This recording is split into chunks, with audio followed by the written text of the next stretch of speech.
Olá, boa tarde. Vamos iniciando aqui mais uma live, segunda de lives pragmáticas. Vamos fazendo uma horinha aí enquanto o pessoal vai entrando. Então, entrando, oi Lucas, entrando pontualmente às 16 horas.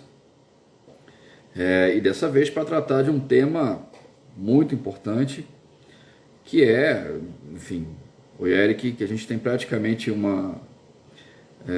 Juliano, Ana Rita, boa tarde, que é um tema que é quase uma epidemia, né? A questão da depressão e a relação da depressão com elementos comportamentais bem importantes, que é uma baixa densidade de reforçadores. E aí eu vou discutir um pouco o que é isso.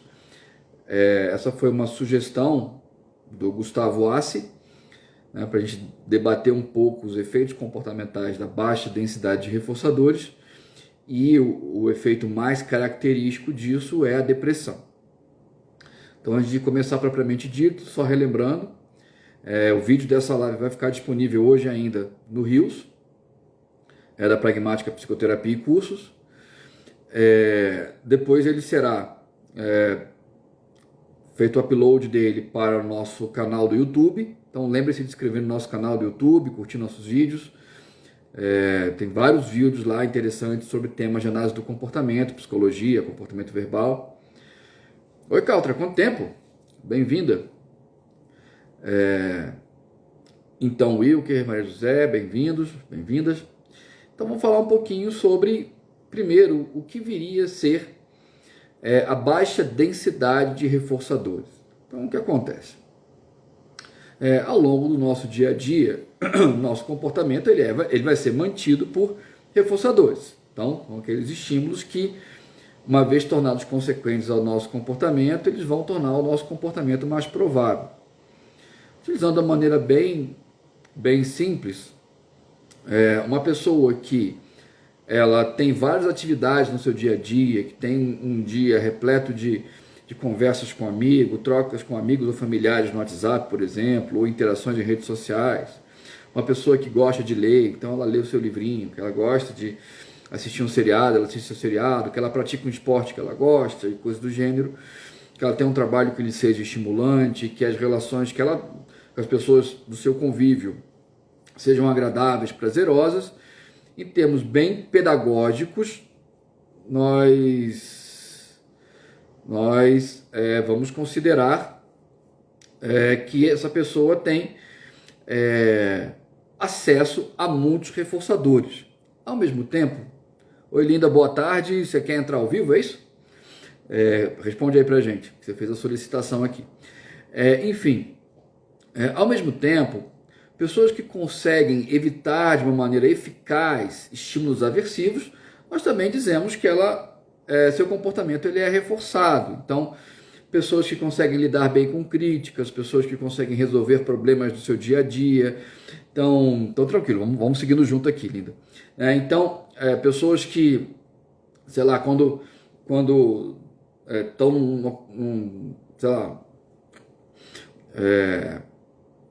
estão numa situação, recebem uma resposta atravessada de um familiar, por exemplo, e ela consegue responder, não de uma maneira agressiva, mas fala, pô, você me chateou, não sei o quê.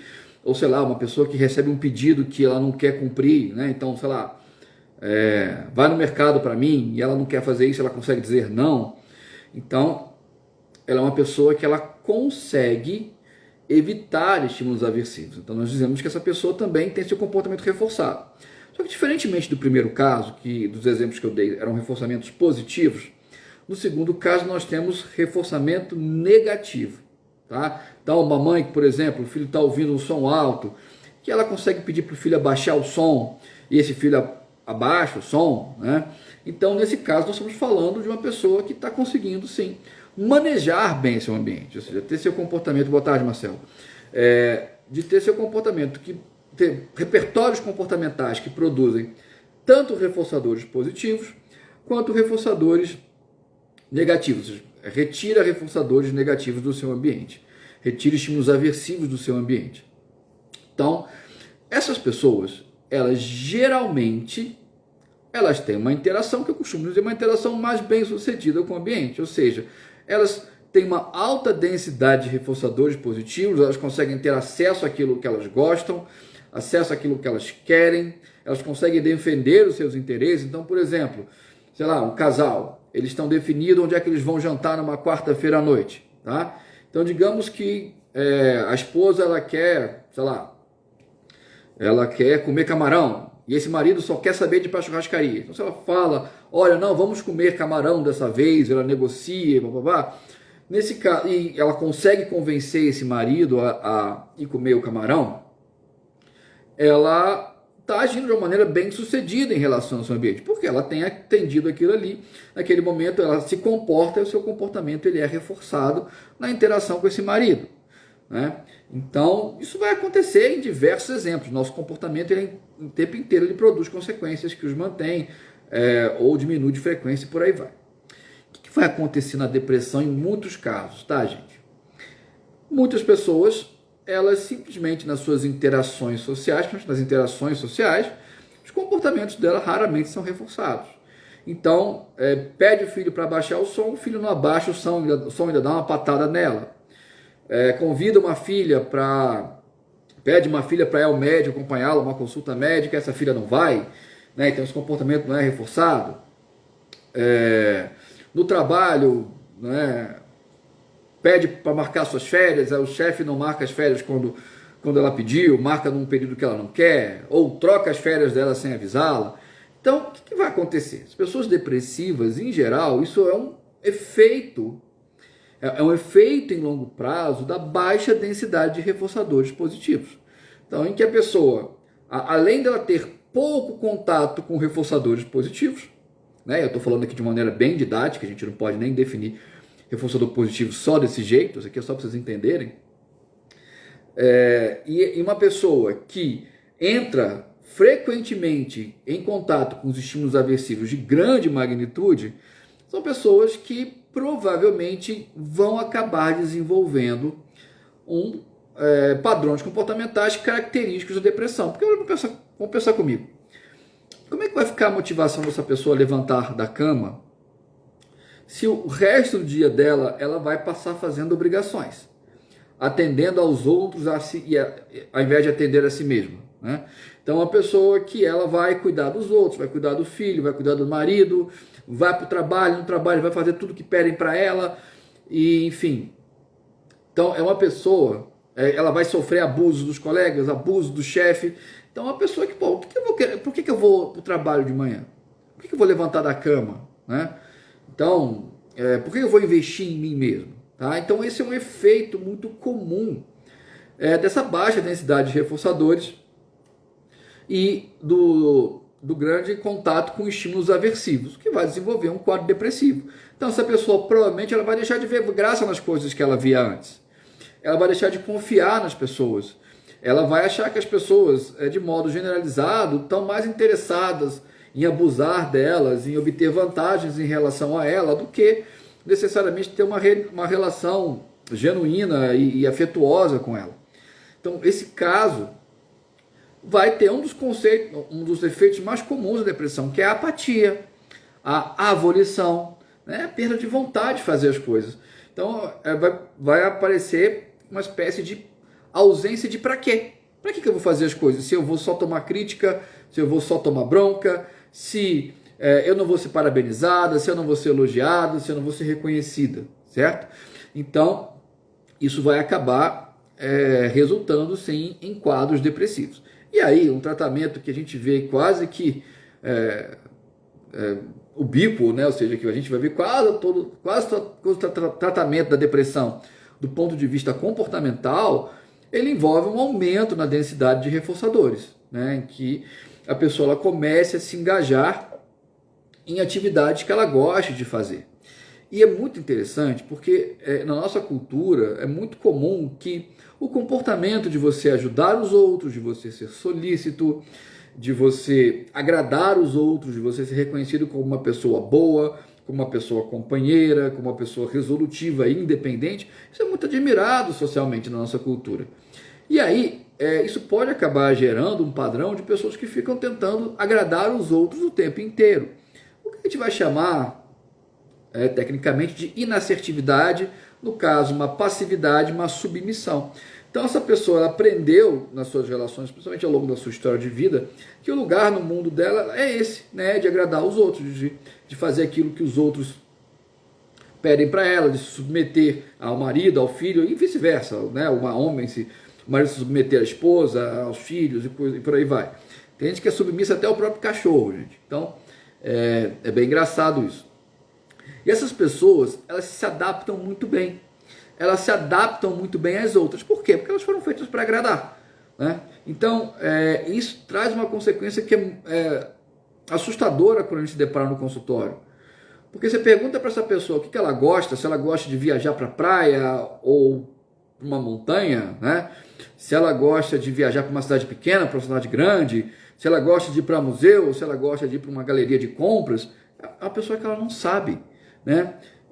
Um exemplo que eu gosto muito daquele filme Noivo em Fuga, com a Julia Roberts e com o Richard Gere, é bem interessante, porque ela é uma pessoa que vai se adaptando ali ao namorado dela, até o noivo, e na hora do casamento ela foge, porque ela acaba se deparando que ela se transformou numa pessoa que ela não quer ser, só que ela não deu conta de se mostrar como ela é ao longo das relações. E aí nesse filme bem engraçado, assim, a ideia dela fugir dos relacionamentos, quando eles vão virar um casamento, que é de fato ela vê isso como uma prisão propriamente dita. E tem uma cena bem interessante, porque uma hora o Richard Gere, ele é um repórter que vai na cidade que essa personagem da Julia Roberts ela mora, ele pergunta para ela como é que você prefere seus ovos pela manhã. E ela fala, olha, quando eu estava com fulano, eu preferia mexido. Quando eu estava com Beltrano, eu preferia estelado. Quando eu estava com não sei quem, eu preferia pochê. E aí, ou seja, ela não sabia como eram os ovos que ela gostava. Então, é muito comum pessoas que estão em quadro depressivo, elas não têm ideia do que elas gostam. Então, acaba ficando bem difícil para o terapeuta sugerir, por exemplo, olha, para melhorar da sua depressão, faça coisas que você goste, leia um livro, vá ao cinema, assista um seriado, coisas do gênero. Por quê? Porque a pessoa ela desconhece aquilo que ela gosta. É muito interessante, tenho certeza que muitos de vocês vão se identificar com o que eu estou falando, né? Vamos lá, vamos sair para jantar, por exemplo. Vou dar o exemplo do sair para jantar. Quando a pessoa vai, aí uma pergunta para outra. E aí, o que você quer comer? A pessoa, geralmente que eu estou descrevendo aqui, que ela é inassertiva, ela não vai parar para pensar só naquilo que ela quer comer. Ela vai pensar naquilo que ela quer comer condicionalmente ao que provavelmente vai atender a outra pessoa que ela vai sair para jantar também. Mesma coisa em escolha de viagem, mesma coisa em escolha de filme. Então, vamos assistir uma série. Que série você quer ver? Ao invés da pessoa botar a série que teoricamente ela gostaria, não. Ela sempre vai parar para pensar numa série que talvez atenda aos dois, né? E aí, obviamente, ela vai ter muita dificuldade de entrar em contato com aquilo que ela quer, porque de uma certa maneira, tudo que ela quer é condicionado a satisfazer também ao outro, não a si mesma. A consequência disso é óbvia, é uma baixa densidade de reforçadores. Isso fica pior quando a pessoa começa a perceber, e isso é muito comum, que os outros não têm a mesma deferência, ou seja, não vão ter a mesma consideração que ela tem. Então, digamos que essa pessoa, vou pegar o exemplo de sair para comer, por exemplo, ela odeia peixe, né? E ela fica pensando em alguma alternativa de que vai agradar os dois. Aí a pessoa que chamou ela para sair, não, então vamos comer uma peixada. Ou seja, porque eu quero comer a peixada. Então a pessoa, poxa, eu tô aqui sempre pensando em alguma alternativa que vai agradar aos dois, e essa pessoa que eu vou sair não tá nem aí. Se ela quer comer peixe, ela sabe que eu não gosto de peixe, ela sabe que eu não como peixe, e ainda assim, ela fala para a gente comer uma peixada, né? Da mesma maneira, eu odeio seriados de ficção científica. E aí essa pessoa, quando vai escolher um seriado para a gente assistir, escolhe um seriado de ficção científica. E é muito louco, né? Porque assim, esse cliente se terapeutizando, ou essa pessoa, provavelmente dita, ela vai medir os outros com a própria regra. Então ela pensa assim, olha, se eu me sacrifico, Se eu tenho essa deferência em relação ao outro, se eu levo sempre o outro em consideração, o outro deveria fazer isso comigo. O que vai acabar acontecendo? Uma frustração constante, porque ela vai esperar que o outro tenha essa consideração, que tenha essa deferência, e o outro não tem, porque o outro está defendendo os seus próprios interesses. Isso, francamente, não está errado, né? Se cada um defendesse os próprios interesses, a gente estaria jogando mais ou menos nos mesmos termos. O que acaba trazendo confusão nas relações são pessoas que têm muita dificuldade em assumir os próprios gostos, assumir os próprios interesses, defender os próprios desejos, e mesmo que isso contrarie o desejo do outro. Porque quando os dois expressam claramente, de uma maneira franca, os seus desejos, a gente está aí num debate franco, né? E a gente vai argumentar, né? Se não puder achar uma solução de consenso, uma hora agrada um, outra hora agrada outro.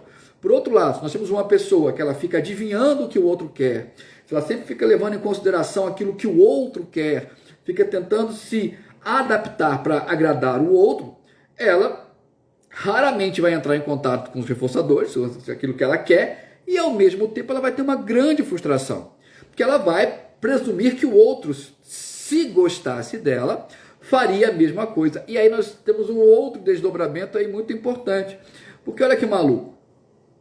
Ora, se essa pessoa não pensa em mim quando coloca um seriado de ficção científica sabendo que eu não gosto, pois é, exatamente, lindo. Não se deve esperar dos outros as considerações que nós temos. Exatamente o que eu estou falando, você captou bem. Então, se essa pessoa ela coloca um seriado de ficção científica sabendo que a gente não gosta, a conclusão que essas pessoas chegam é de que, poxa, ele então não gosta de mim, né? E se ele não gosta de mim, o problema está comigo, eu não sou boa o suficiente para essa pessoa, né? Porque você vai ver, é muito louco isso, porque essa pessoa que colocou o seriado de ficção científica, talvez em outra relação, ela não fizesse o mesmo. Mas por que não fizesse o mesmo?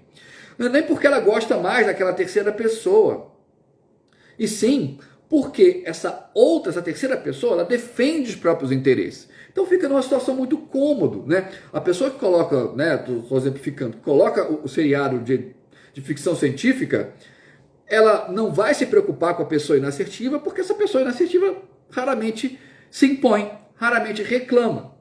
Ao passo que as outras pessoas que se impõem, não, pera lá, meu amigo, não, ficção científica não gosto desse tipo de feriado. Vamos tentar achar aí, sei lá, um de serial killer, né, que de repente agrada os dois, certo? Então, pessoas que vão negociar abertamente aí, como a Linda está especificando, certo? Então, as pessoas inassertivas, elas vão acabar, é muito provável que casos de inassertividade, né, passividade e submissão, vão resultar em quadros depressivos, tá?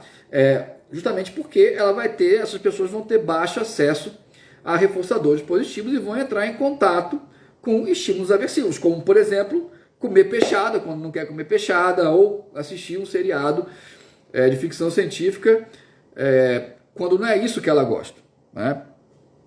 E, mais uma vez, ela vai ficar constantemente frustrada porque a outra pessoa não vai tratá-la com a mesma deferência que ela trata. E aí nós temos um problema, porque essa pessoa inassertiva, quando ela vai tentar defender seus interesses, quando ela vai começar a lutar pelas coisas que ela quer, ela dificilmente consegue fazer isso de uma maneira assertiva, de uma maneira socialmente habilidosa.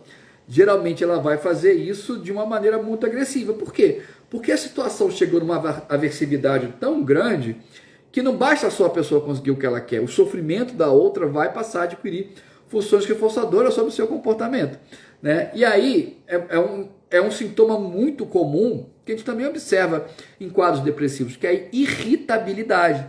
Então a pessoa que já está tão desgastada de estar fazendo tudo pelos outros e os outros não estarem fazendo o mesmo por ela, uma pessoa que está tão entrando em contato com o estímulo aversivo, com tão pouco acesso a reforçadores, que ela começa a ficar irritadiça. E aí qualquer coisa que acontece, ela apela. E aí muito maluco isso, que a pessoa que, no fim das contas, ela é passiva, né, ela é submissa, ela acaba sendo tido como agressiva, né? Porque justamente ela pulou para o outro extremo aqui desse nosso contínuo de habilidades sociais, certo?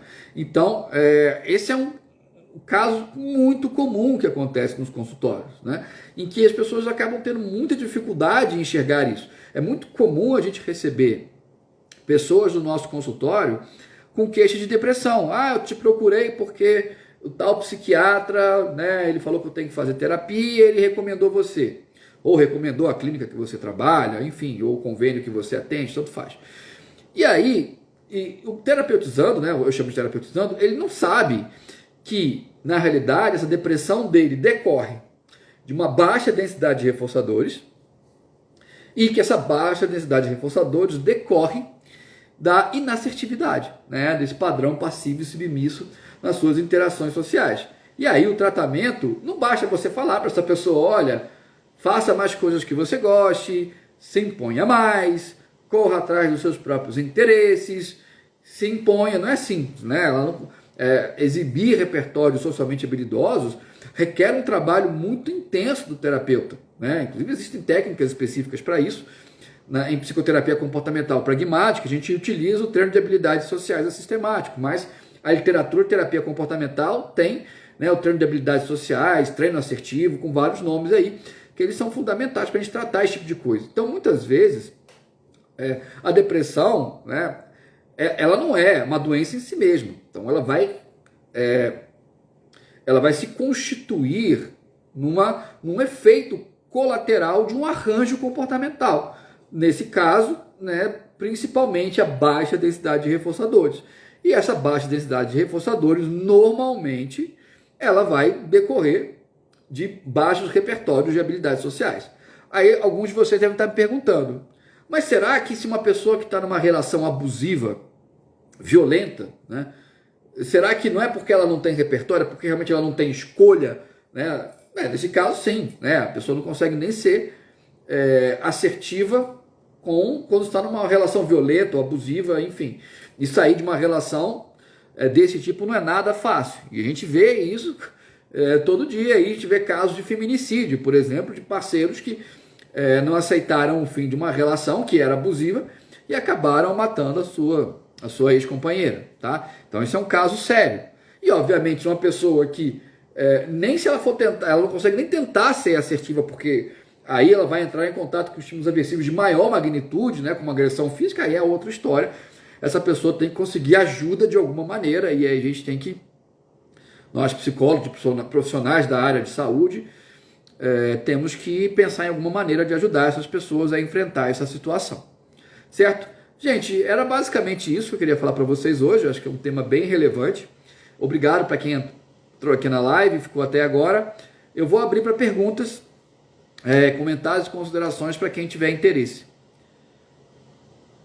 E aí, enquanto vocês vão digitando aí, tomando coragem, eu vou dando alguns recadinhos que eu dou usuais aqui no finalzinho de cada uma das nossas lives, tá?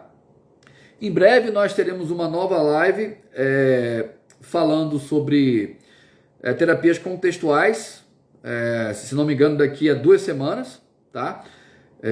Com Ezequias Caetano. Então ele vai participar dessa live aí comigo, falando sobre terapias contextuais ou de terceira geração. Vai ser um papo bem bacana, vai ser uma live um pouquinho mais longa para a gente poder conversar. Provavelmente vai ser um horário alternativo, mas aí eu vou passar para vocês direitinho qual vai ser o horário, mas vai ser já na outra segunda-feira, se não me engano, dia 27 desse mês, falando com Ezequias Caetano, do portal Comporte-se e da Elo Cursos, falando sobre terapias contextuais. Vai ser um papo bem interessante, vocês estão todos convidados. Tá? Só relembrando, esse vídeo ele vai ser, assim que acabar essa live, ele vai ser... obrigado, Eric, que bom, conto com a sua participação nas próximas, cara. Essa live vai estar disponível no nosso Rios, daqui a alguns minutos. Obrigado, Gustavo. Quiser fazer algum comentário aí, fica à vontade, cara. Você que pensou nesse tema. E eu vou adicionar também o nosso canal do YouTube, tá? Até segunda que vem ele já entra no nosso canal do YouTube. E aí eu vou divulgar tudo aqui no nosso Facebook, no nosso Instagram, quando esse vídeo for postado, tá? Tem muitos vídeos bem bacanas, bem interessantes no nosso canal do YouTube, da Pragmática Psicoterapia e Cursos, tá? Então se inscrevam no canal, curtam nossos vídeos, compartilhem e, bem, marquem aí as pessoas que vocês acham que possam se interessar por os conteúdos postados pela gente. E quem façam que nem o Gustavo também, gente, sugiram temas, né? Então, esse tema de hoje foi sugerido pelo Gustavo, da semana retrasada foi sugerido por outra pessoa, não estou lembrando da pessoa, o nome dela agora, mas enfim, nós fizemos sobre um tema também sugerido. Então, em breve nós teremos outro tema sugerido também, que é falar do tratamento da comunidade LGBTQIA+. Tá? Então a gente vai ter em breve um tema sobre isso, né? Que enfim, é muito relevante discutir essas questões. Também foi sugestão de um de vocês. Opa, tem uma perguntinha aqui do Gustavo. No exemplo da Julia Roberts, daquela pessoa que não sabe o que gosta, quais possíveis intervenções poderiam ser feitas? Essa aqui foi a pergunta do Gustavo. Gustavo, a gente vai ter que levar a pessoa a concluir que ela precisa experimentar. Que ela precisa experimentar as coisas mais simples, mais singelas, até se ela gosta de café com açúcar, sem açúcar e adoçante, né? Dela se expor a situações para que ela veja aquilo que ela gosta ou não, que ela esteja atenta às sensações dela quando ela se expõe. Porque olha que maluco isso, né? Muitas das vezes, quando a gente vai experimentar alguma coisa, a gente vai naquilo que as pessoas que nós admiramos já gostam, né? Então, por exemplo, se temos um amigo, né, ou colegas de profissão, nós psicólogos adoramos em geral filmes cabeça, filmes cults lá, europeus. Então, geralmente a pessoa, quando ela vai tentar experimentar um filme, ela vai tentar experimentar um filme aquele que seus pais gostam. E digamos que ela acha um porre, um filme francês lá e tal, ela durma no filme e acha insuportável. Então a ideia seria essa pessoa experimentar e desvincular um pouco essa experimentação do que todo mundo diz para ela que ela deveria gostar. Tem até uma pergunta que aí, uma das postagens que a gente faz na Pragmática, a gente gosta muito de postar perguntas surpreendentes, né? Perguntas que levam o terapeutizando a refletir, e pedir para a pessoa avaliar a diferença entre aquilo que ela gosta daquilo que os outros determinam que ela deveria gostar. E esse é um ponto bem importante para a gente trabalhar nessa história, né? Em que a pessoa esteja sensível àquilo ao que ela experiencia em determinada situação, experimentando alguma coisa e não tanto indo pela cabeça dos outros do que ela deveria gostar ou não. E sem dúvida não é fácil, né? E uma ideia boa, a gente começar das coisas singelas, das coisas simples e até sozinha primeiro, e para depois a gente ir indo para escolhas mais complexas. Mas não é uma tarefa fácil. Espero ter respondido a sua pergunta.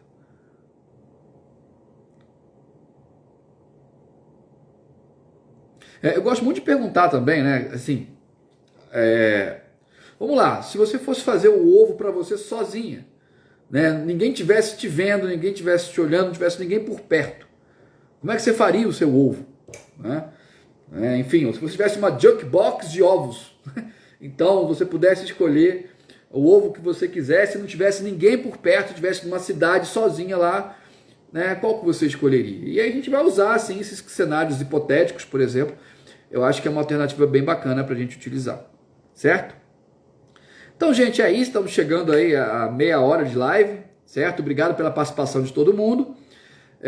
Lembre de seguir a gente no Instagram da Pragmática, do YouTube, se inscrever no nosso canal do YouTube e curtir e compartilhar nossos vídeos, beleza? Gente, é isso aí. Um grande abraço e que a força esteja com vocês. Até a próxima.